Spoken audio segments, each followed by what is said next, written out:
When it comes to the world of organized crime, names like Al Capone and Lucky Luciano dominate the narrative. Capone reigned supreme in Chicago, while Luciano held a tight grip on New York. But in Harlem, one man ruled with an iron fist and an unmatched sense of power: Bumpy Johnson. Known as the Godfather of Harlem, Bumpy's name may not echo as loudly in history books, but his influence from the 1930s to the 1960s was profound, shaping the fabric of uptown Manhattan's criminal underworld. Ellsworth Raymond Bumpy Johnson was more than a gangster. He was a legend in a time when Harlem was both a haven and a battlefield. Frank Lucas, the infamous drug kingpin famously portrayed by Denzel Washington in American Gangster, once put it plainly: if you wanted to do business in Harlem, you went through Bumpy Johnson. No exceptions. And he wasn't exaggerating. Politicians, law enforcement, and even the Mafia knew that Bumpy held Harlem in the palm of his hand. For decades, no one of African-American descent wielded such power in the city's underworld quite like him. Born on October 31st, 1905, in Charleston, South Carolina, Ellsworth Bumpy Johnson earned his nickname due to a noticeable bump on the back of his head. Growing up in a racially segregated South, the Johnson family found themselves confined to the black neighborhoods of Charleston, deeply rooted in their community and faith. Among the 8 siblings, young Ellsworth stood out for his intelligence, skipping 2 grades in school. Yet, despite his academic promise, he never finished high school, a sore point for him, considering his family's strong emphasis on education. The turning point came when Bumpy was just 10 years old.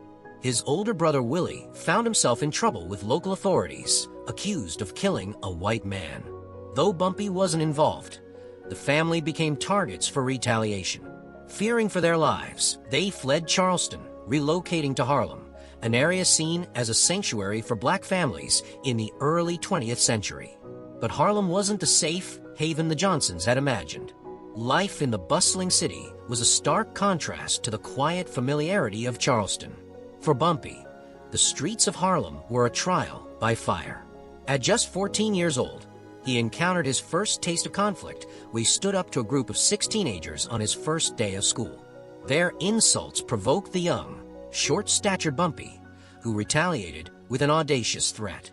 The confrontation quickly turned physical, and by the end of the fight, Bumpy had left his opponent bloodied and broken. This incident marked a turning point. The same boys who had mocked him became his closest allies, forming a tight-knit group that lasted a lifetime. But after that fight, Bumpy never returned to school. Instead, he immersed himself in the streets, hustling for money by playing dice, selling newspapers, and even sweeping sidewalks in front of local businesses. Bumpy quickly proved to be the brains of his group, recognizing that offering protection to neighborhood businesses could be far more lucrative than menial labor. This entrepreneurial streak soon brought him face to face with Bob Hewitt, one of Harlem's most feared enforcers. Hewitt, a towering figure with a reputation for violence, had made his mark by extorting local businesses and fending off rival Irish gangs.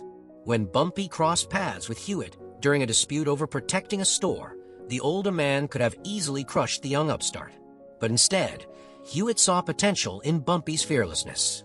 Rather than punishing him, Hewitt offered a partnership, setting the stage for Bumpy's rise in Harlem's criminal underworld. Throughout the 1920s, Bumpy and his crew thrived through a mix of extortion and theft, targeting not only grocery stores and restaurants, but also the hidden speakeasies and nightclubs that defined the Prohibition era. Bumpy's sharp mind and audacity began to set him apart, laying the groundwork for a criminal empire that would come to define Harlem's underbelly for decades. Bob Hewitt, who had developed a genuine respect for Bumpy, suggested expanding their operations into a more lucrative venture, providing protection for Harlem's underground lottery operators.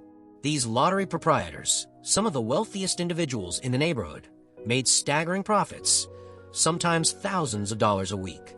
They were willing to pay handsomely for the kind of security that only someone with Bumpy's reputation could offer. Sensing a golden opportunity, Bumpy stepped in, using his sharp instincts to secure his place in this thriving underworld.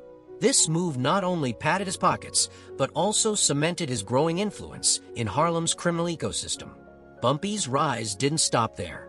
His reputation as one of the most reliable and formidable protectors in the game caught the attention of Stephanie St. Clair, better known as the Queen of the Underground Lottery. Stephanie, a shrewd and powerful French immigrant, had built a gambling empire that dominated Harlem during the 1920s. She hired Bumpy to protect one of her operations, and his skill quickly impressed her. Before long, he became her personal bodyguard, marking the start of a close partnership that would shape Harlem's criminal landscape for years to come. Bumpy admired Stephanie for more than her wealth and elegance. He respected her fierce resolve to defend her territory. Harlem's illegal lottery trade was a goldmine, and it didn't take long for outside forces to set their sights on it.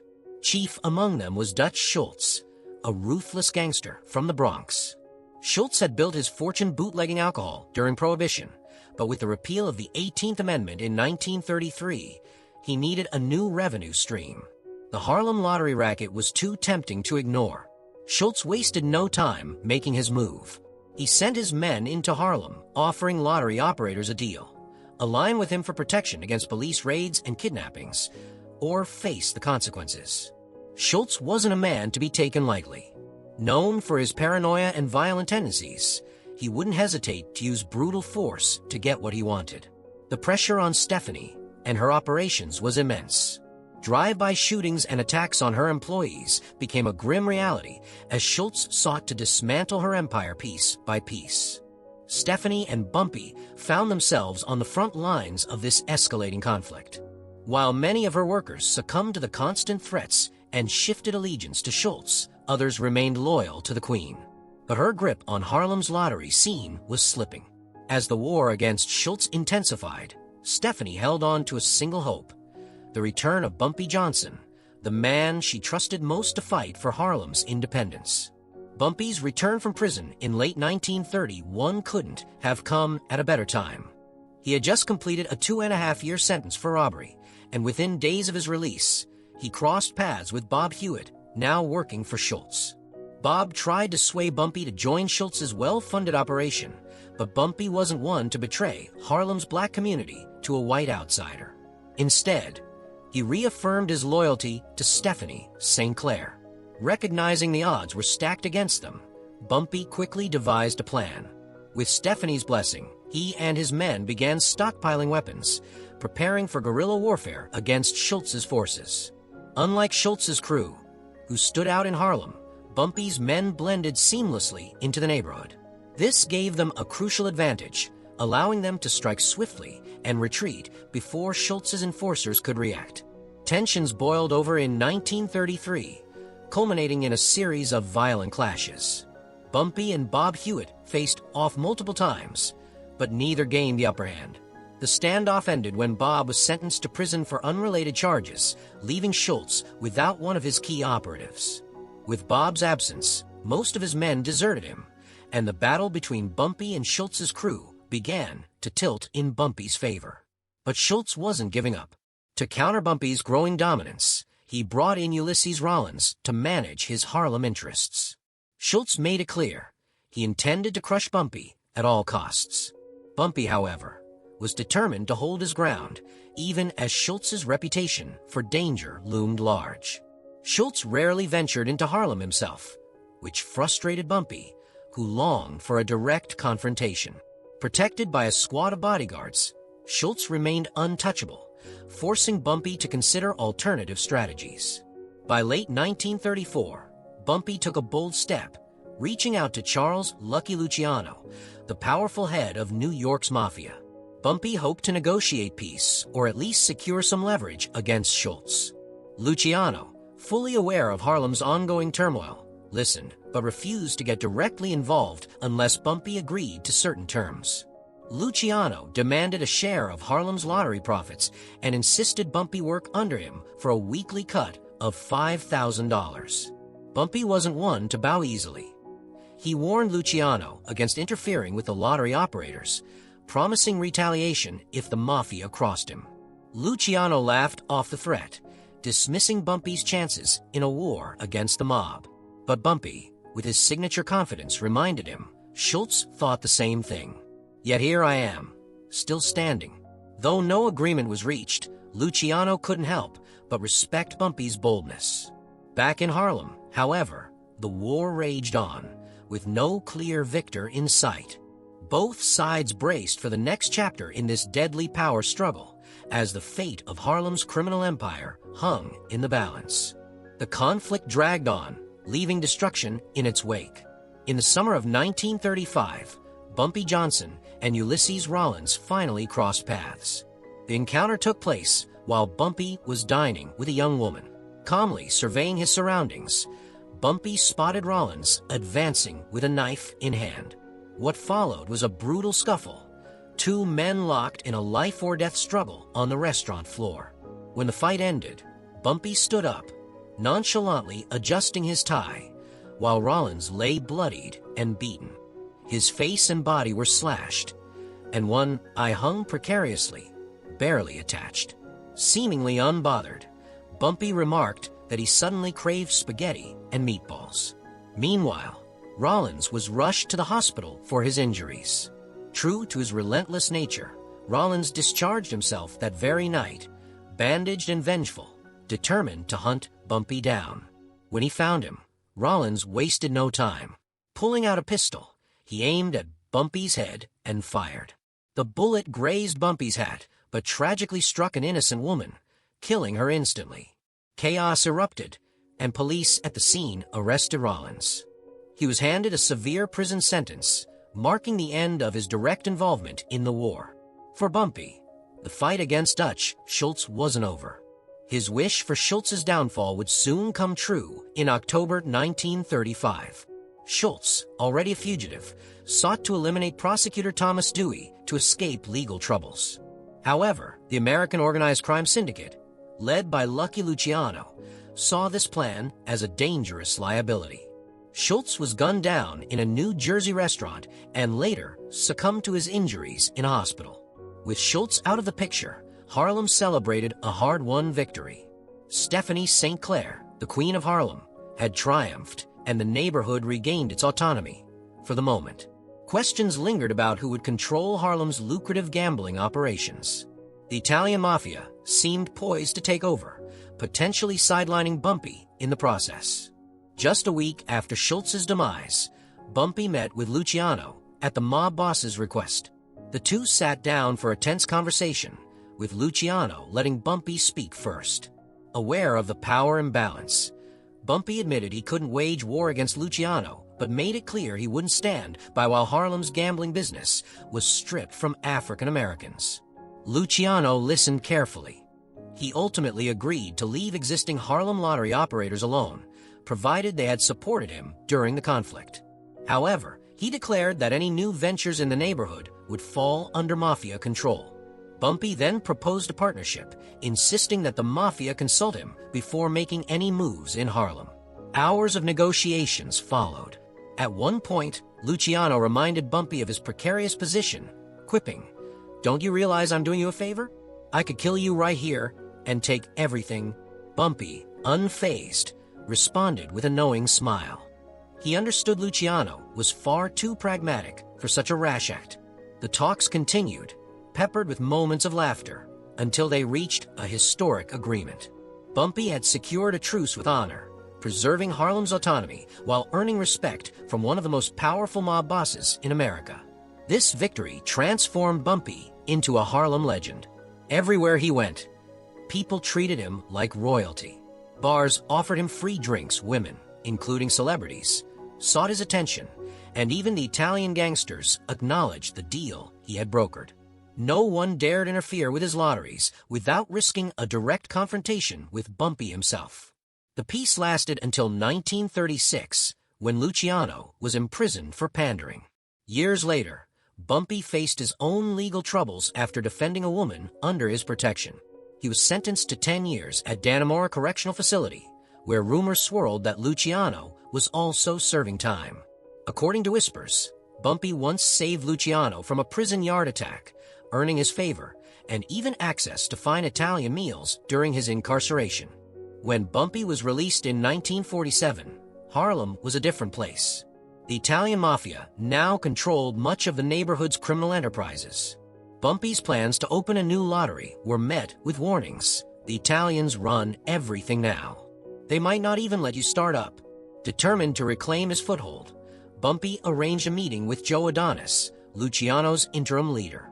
Although Bumpy had little affection for Adonis, he respected the man's loyalty and cunning. During their meeting, the Italians welcomed Bumpy with extravagant gifts but made their position clear. He wasn't the king of Harlem anymore. The dynamics had shifted, and any new ventures would require Mafia approval. Bumpy, ever defiant, chuckled as he stood to leave. Glancing at Adonis, he delivered a cryptic remark, a subtle reference to the time he'd saved Luciano at Dannemora. The message was clear. Bumpy Johnson wasn't one to be intimidated, no matter how much the game had changed. In a later conversation, Joe Adonis confronted Bumpy with a question. "Why didn't you tell me about what you did for our friend in prison?" Bumpy's response was characteristically enigmatic, but his actions spoke louder than words. Following this exchange, Bumpy re-established his authority in Harlem. With Italians' agreement in place, he launched a lottery operation on Chosen Street, which quickly became a lucrative business, solidifying his reputation as a Harlem powerhouse. For a time, life seemed to stabilize. Bumpy's influence was unmatched, and his name carried weight throughout the neighborhood. That was until he encountered a young man named Flash Walker. Flash, an orphan with nothing to his name, was introduced to Bumpy by a mutual acquaintance who described him as eager to work for Harlem's Godfather. It was a cold December night in 1948 when Bumpy, moved by Flash's plight, hired the 19-year-old to assist his wife with household chores. Flash was talkative, with a magnetic charm that could win over anyone, and Bumpy grew fond of him. The two developed a bond so strong it even made Bumpy's daughters jealous. Over time, Flash earned Bumpy's trust and was eventually given a position in one of his lotteries. Flash quickly proved to be a natural at the job, persuading gamblers to spend more than they intended. His charisma and skill turned him into Bumpy's most profitable employee. As Flash's responsibilities grew, so did his access to Bumpy's inner circle. He began attending high-stakes meetings, even those with the Italian mob. But in 1949, trouble surfaced. Flash encountered a pimp who offered him an underhanded deal, cashing stolen checks for a hefty profit. Tempted by the prospect of easy money, Flash agreed. For months later, Bumpy received a call from his bank, notifying him of irregularities with his account. Furious, Bumpy resolved the issue, but couldn't shake the betrayal. Matters worsened when one of Bumpy's daughters revealed that Flash had behaved inappropriately toward her and her sister. Enraged, Bumpy stormed out to confront Flash. Without a word, he found the young man and delivered a swift punch to his face, unleashing his fury. Later, Bumpy confided in his trusted friends about the situation. They warned him, "You've made an enemy for life. He shouldn't stay alive." Yet, despite their advice, Bumpy couldn't bring himself to eliminate Flash. Perhaps he still felt a trace of affection for his former protege. It was a decision he would deeply regret. Unbeknownst to Bumpy, Flash plotted revenge. He planned to plant heroin in Bumpy's home and tip off the authorities, framing him for drug trafficking. When Bumpy learned of the scheme, he gathered his allies for an emergency meeting. But by the time they acted, it was too late. Federal agents raided Bumpy's residence, arresting him on drug charges. In custody, Bumpy was shocked to learn that Flash had testified against him, claiming he was a drug kingpin. The accusation was absurd. Bumpy had never been involved in the drug trade, a fact even the narcotics agents found hard to believe. Nevertheless, the federal authorities pursued the case aggressively, hoping to pressure Bumpy into betraying Harlem's drug dealers. Despite spending a fortune on his defense, the odds were stacked against him. The trial began in June 1952, with Bumpy free on bail until its conclusion. After just 3 hours of deliberation, the jury found him guilty of 2 counts of drug trafficking. The verdict devastated his family and supporters. The judge sentenced Bumpy to 15 years in prison, most of which he served at Alcatraz, the infamous penitentiary known for housing America's most dangerous criminals. At Alcatraz, prisoners were stripped of their identities, referred to only by numbers. Despite the dehumanizing conditions, Bumpy's moral complexity remained a topic of debate. Authorities eventually reduced his sentence to 10 years, and in 1963, he was released on parole. News of Bumpy's return electrified Harlem. Crowds lined the streets to welcome him, cheering and throwing confetti as his car rolled by. It was a spectacle reminiscent of a presidential motorcade. With tears in his eyes, Bumpy waved to the adoring crowd, deeply moved by their unwavering loyalty. But the celebration carried an air of finality. By 1967, Bumpy's health began to decline due to heart problems. On July 7, 1968, his heart gave out while he was dining at a Harlem restaurant. He was 62 years old. Bumpy's sudden death shocked the community, marking the end of an era. Many remembered him as a gangster with a social conscience, a man who, despite his criminal activities, uplifted those in need. To some, he was the Robin Hood of Harlem. To others, he was an enigma, equal parts extortionist, protector, and benefactor. Though Bumpy always maintained his innocence regarding the drug charges of the 1950s, he did later dabble in the trade during the 1960s. Yet, his legacy transcends his missteps. A brilliant mind who could have been a lawyer or doctor, Bumpy instead rose to become Harlem's most formidable crime boss. With just a handful of loyal men, he stood against the might of the Italian Mafia, earning the unique title of their ambassador in Harlem. Bumpy spent 26 years of his life behind bars, described by one prosecutor as one of the most dangerous criminals in Harlem's history. And yet, in the hearts of many, he remains a symbol of resilience, complexity, and power. Bumpy Johnson's story is one of complexity, power, and resilience. A man who carved his name into the annals of Harlem's history, for better or worse. His legacy as a criminal mastermind, community figure, and the man who stood toe-to-toe with the Italian Mafia continues to captivate imaginations to this day. If you want to uncover more gripping tales from the shadowy underworld of organized crime, don't forget to subscribe to Inside the Secret World of Mafia Titans and hit the notification bell. Dive deep into the untold stories, the power struggles, and the legendary figures who shaped the criminal empires of the past.